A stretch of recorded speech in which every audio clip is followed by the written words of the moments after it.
Oke, Assalamualaikum warahmatullahi wabarakatuh. Saya akan menjelaskan beberapa catatan penting bagi yang kemarin tidak hadir saat welcoming gathering bidang pendidikan. Langsung saja, ini kan sudah saya jelaskan kemarin di proses sebelum melakukan wawancara kemarin terkait program-program yang akan kita laksanakan di bidang pendidikan. Itu ada rumah belajar, mungkin sudah paham juga. Nah, sebelum Kakak menjelaskan bagaimana konsep rumah belajar di tahun 2023 ini, saya akan menjelaskan beberapa konsep yang pernah kita jalankan di desa binaan. Jadi kalau dulu untuk bidang pendidikan itu tidak ada pembagian fokus bidang seperti tahun ini, seperti bidang pendidikan, keagamaan, sosial. Jadi kalau dulu itu semuanya dibagi jadi 16 desa binaan. Satu desa binaan itu mungkin terdiri dari 6 sampai 8 orang. Jadi kalau kita ambil rata 6 orang per desa binaan, mungkin ada 96 orang yang berada di desa binaan. Nah, untuk desa binaannya sendiri itu tidak hanya satu program saja yang dijalankan, terdiri dari satu, dua, bahkan sampai tiga program yang dijalankan di desa tersebut. Mungkin kayak program yang dijalankan tidak hanya rumah belajar, ada juga TPA, Taman Pendidikan Al-Quran, pelatihan komputer, pelatihan tari, English Club, dan pelatihan pramuka. Kalau untuk tahun ini, kita menjalankan hanya satu program saja, yaitu program Calistung, baca tulis hitung. Kenapa? Karena kami melihat studi di lapangan bahwa banyak anak-anak yang masih belum bisa membaca karena dampak pandemi ya.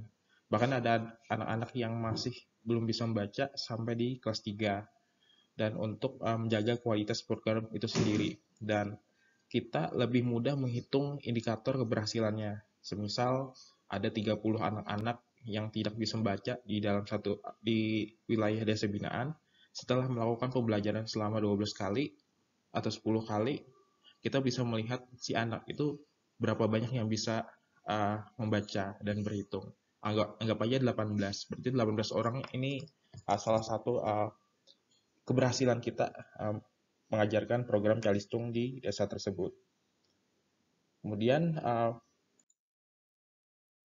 sasaran program rumah belajar kalau tahun lalu kita itu dari kelas 1 sampai kelas 6 SD. Nah, kalau tahun ini 2023 karena uh, fokus programnya adalah Calistung, maka fokusnya adalah di kelas 1, kelas 2 dan kelas 3 sesuai dengan kemampuan mereka. Kalau misalkan hanya di kelas 1, kelas 2 saja yang belum bisa baca, maka sasarannya adalah kelas tersebut. Kemudian untuk materi yang diajarkan, rumah belajar kalau tahun-tahun lalu itu ada 7 mata pelajaran ya. Matematika, Bahasa Indonesia, IPA, IPS, Bahasa Inggris, PKN, dan Prakarya. Tapi kalau tahun ini kita hanya mengajari materi Calistung, baca, tulis, hitung. Mungkin semua orang paham ya, bisa yang ngajarin anak-anak dengan dasar serendah itu kayak gitu. Mengajari baca dan menghitung. Nah, kalau untuk relawan yang diterjunkan untuk melakukan kunjungan, itu kemarin itu maksimal 2 orang saja setiap desa binaan.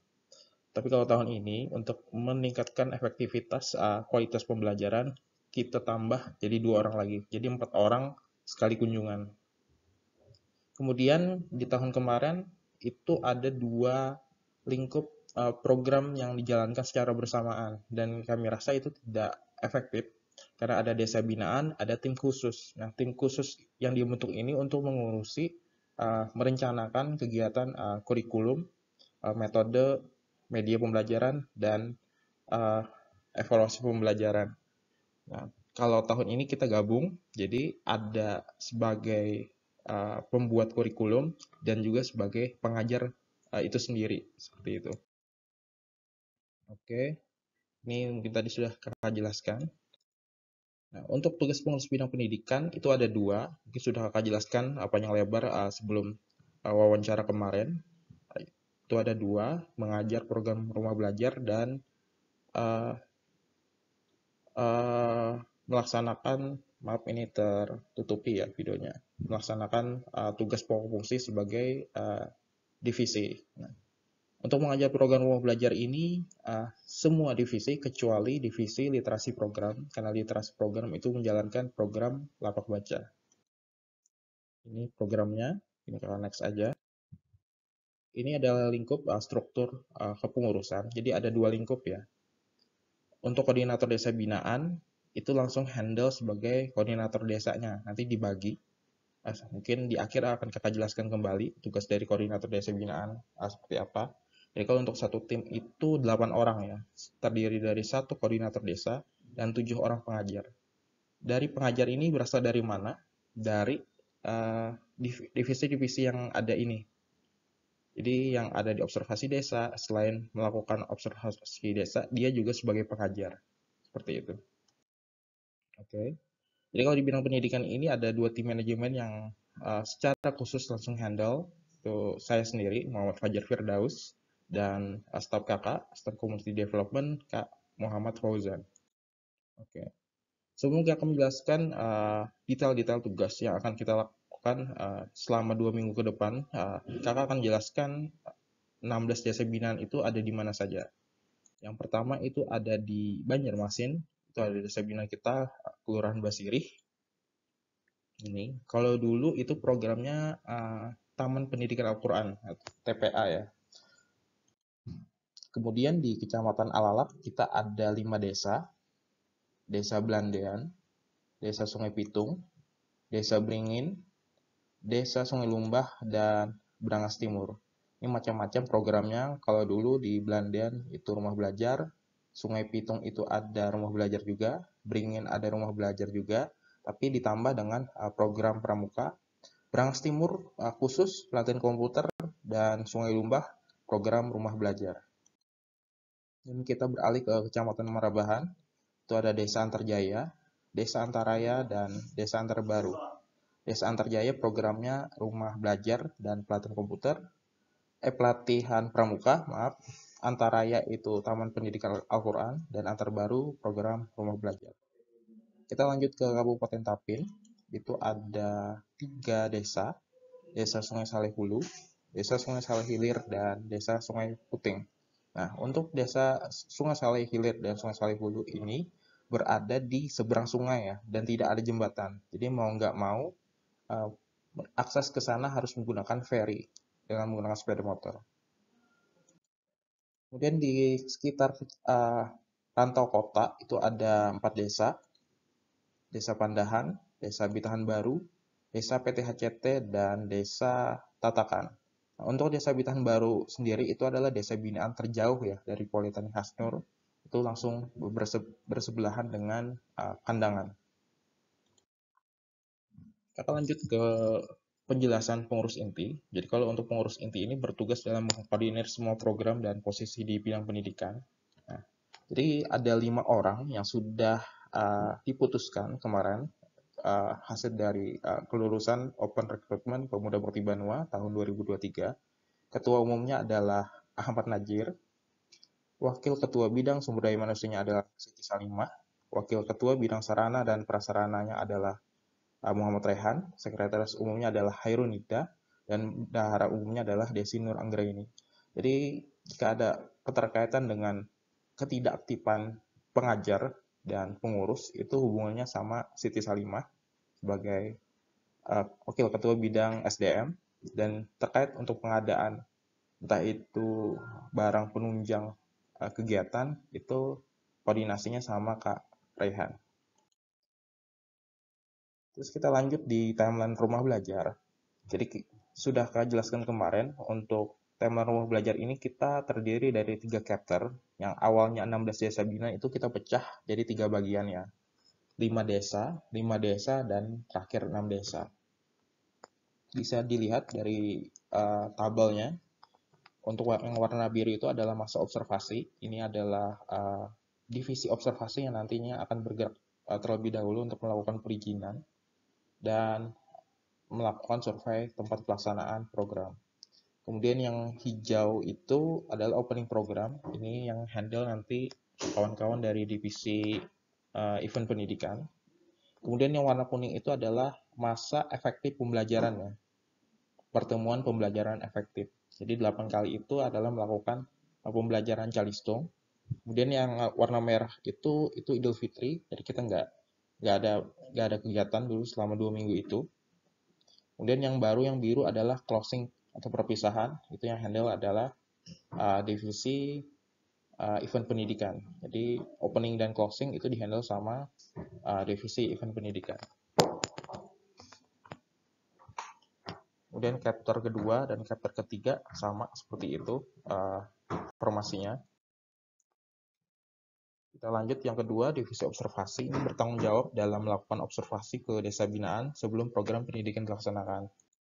Tugas dalam waktu dekatnya adalah melakukan koordinasi dengan pengurus inti. Jadi dalam minggu-minggu ini, divisi observasi akan melakukan kunjungan ke desa binaan. 5 desa tadi, itu ada Desa Belandean, Kelurahan Basiri, Desa Sungai Puting, Desa Antarjaya, dan Desa Witahan Baru. Nah, nanti kalian melakukan kunjungan bersama pengurus inti, dibagi nanti bisa aja dalam waktu dekat melakukan rapat bersama pengurus inti. Kemudian mengantar surat perizinan ke berbagai sekolah dasar, menemui pihak kepala sekolahnya.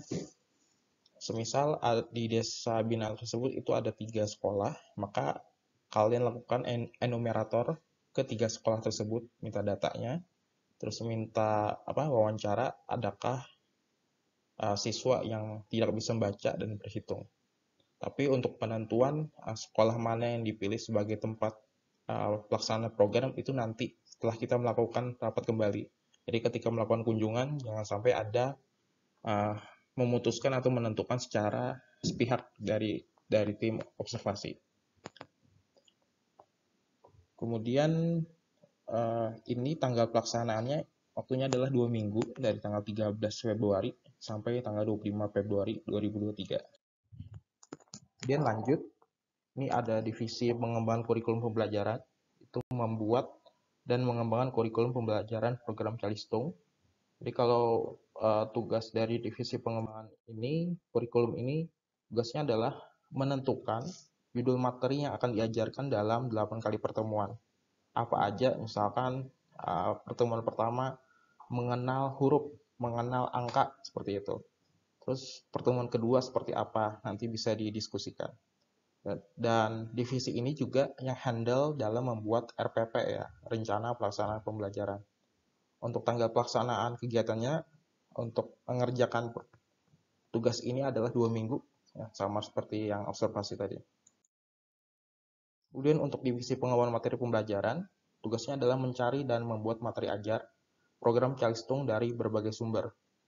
Jadi bisa dicari dari sekarang, tapi sebelum mencari materinya, itu koordinasi dulu dengan divisi pengembangan kurikulum pembelajaran, judul materi apa, judul pertemuan apa yang akan diajarkan di 8 kali pertemuan itu. Baru nanti mencari bahan ajar di berbagai media, bisa buku cetak, buku online, atau website. Kemudian setelah sudah dicari, baru membuat modul ajar untuk mengajar. Untuk tanggal pelaksanaannya sama, 2 minggu. Lanjut, kemudian ada divisi metode dan media pembelajaran. Tugasnya adalah menentukan metode yang sesuai dengan proses pembelajaran, kemudian membuat media pembelajaran itu.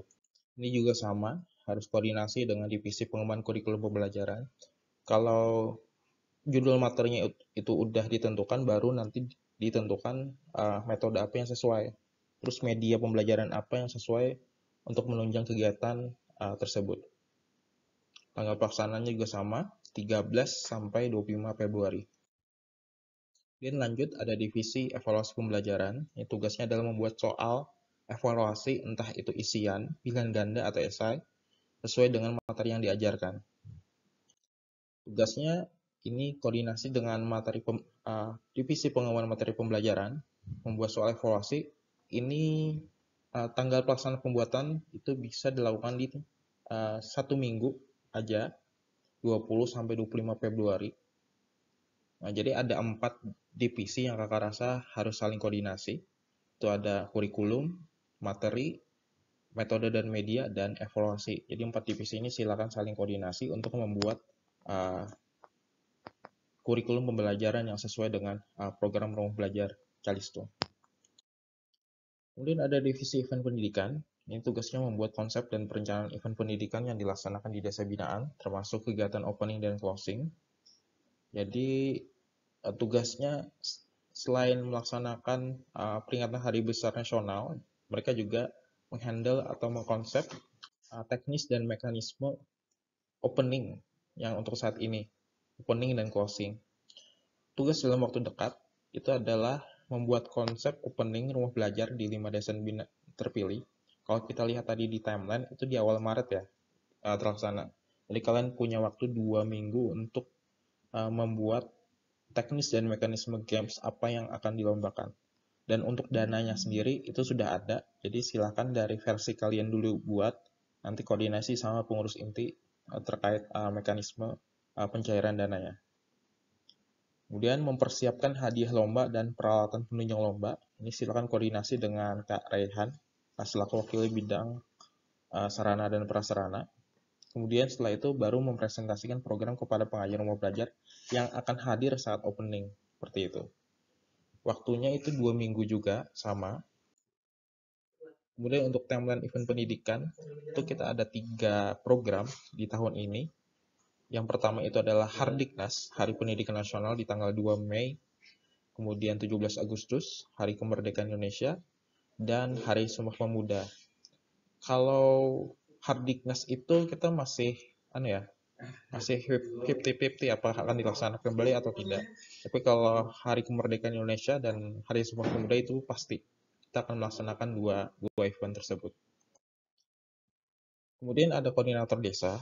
Tugasnya adalah menjadi penanggung jawab desa binaan terpilih pelaksanaan program Calistung. Tugas dalam waktu dekatnya adalah mendiskusikan dan menentukan pengajar yang sesuai dengan medan desa binaan terpilih. Jadi untuk waktu menentukan pengajar ini setelah tim observasi melakukan kunjungan ke desa binaan.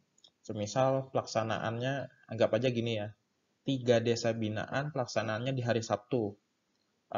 Pihak sekolahnya tidak mengizinkan bila tidak dilaksanakan di hari Sabtu sepulang sekolah misalkan. Baru nanti dicari dari koordinator desa, oh teman-teman pengajar yang bisa di hari Sabtu siapa?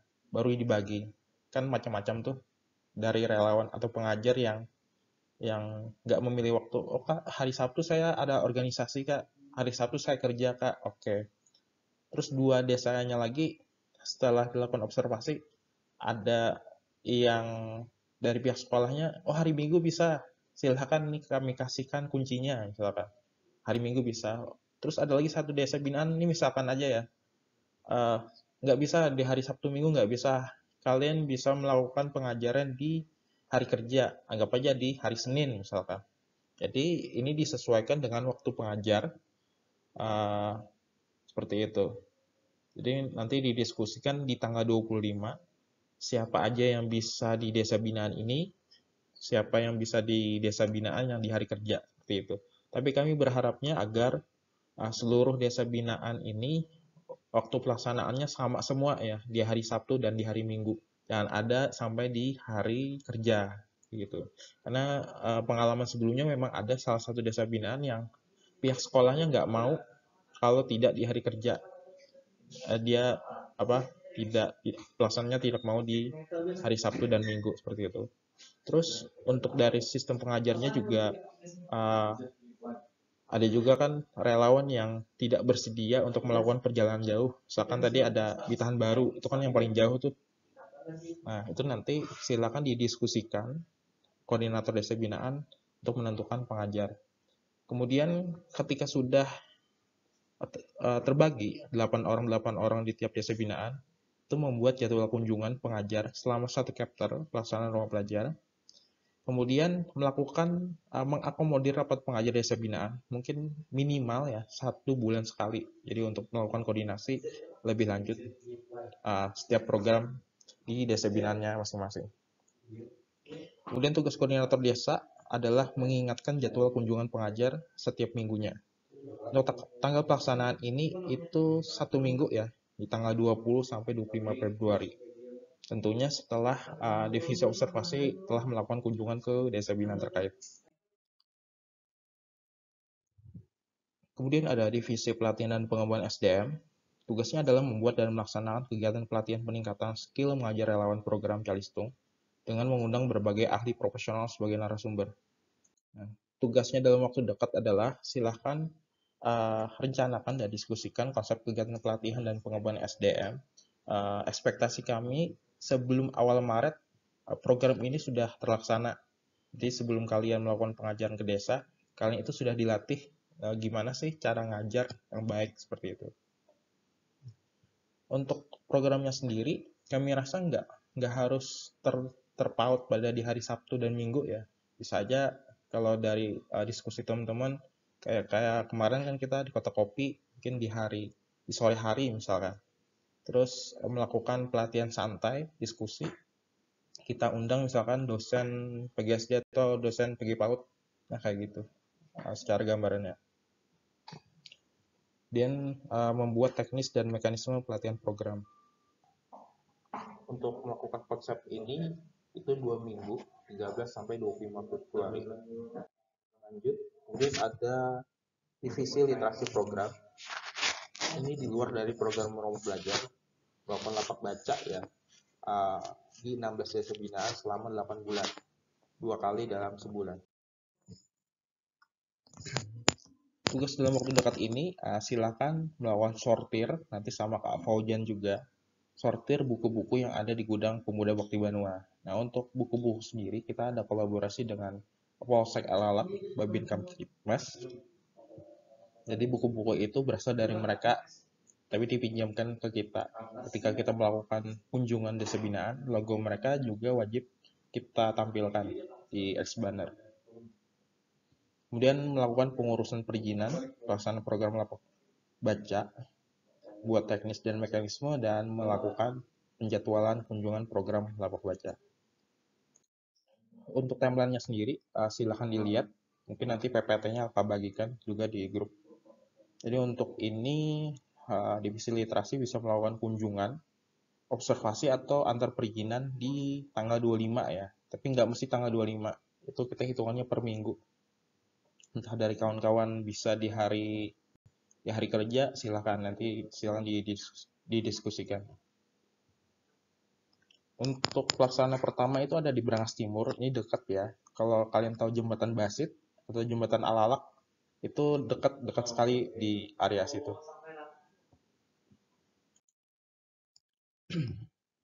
Kemudian kita jelaskan untuk fasilitas uang transportasi dan konsumsi. Mungkin kemarin saat wawancara sudah kakak jelaskan panjang lebar. Jadi untuk pelaksanaan pemberian fasilitas ini diberikan sesuai jaraknya ya.